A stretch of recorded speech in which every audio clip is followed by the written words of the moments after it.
Vi skal dividere to brøker med hinanden. Og der tager vi et eksempel her, som er nemt at forholde sig til.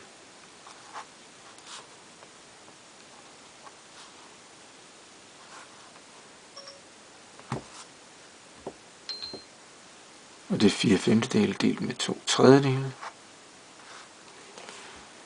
Og det er nemt at forholde sig til, fordi 5 og 3, de har en fællesnævner, der hedder 15, som er nemt at finde frem til. Men inden vi kommer så langt, så vil jeg lige vise regnereglen for det her.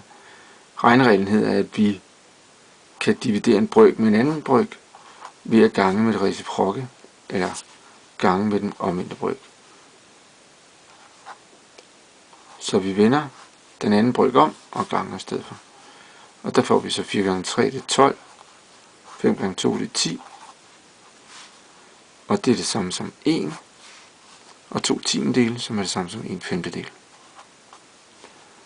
Men det bliver jo lidt kedeligt at tænke på, hvis ikke man forstår, hvad der sker. Så det vil jeg prøve at se, om vi kan finde ud af. Vi fandt ud af, at der var en fælles brøk her, eller en fælles nævner på 15. 1, 2, 3, 4, 5, 6, 7, 8, 9, 10, 11, 12, 13, 14, 15. Så tager jeg en hel her. Og deler den op i femtedele på den ene side her. Og der går 3/15 her på en femtedel.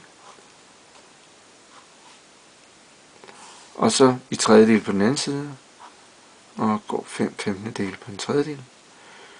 Så heroppe der har vi altså 4/5 af den hele. Og her har vi 2/3 af den hele. Så nu skal vi dividere 4/5 med 2/3. 4/5 er større end 2/3, så der kan i hvert fald være en af de her inde i de 4/5. Og så har vi en rest. Og hvad er det for en del? Det er jo de 2/3, der skal divideres med. Så vi skal se, hvor mange gange af de 2/3 det kan være i 4/5.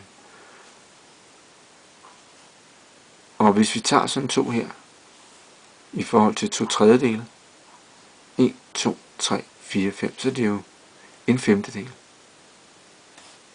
Så der kan være en femtedel af 2/3 op i 4/5.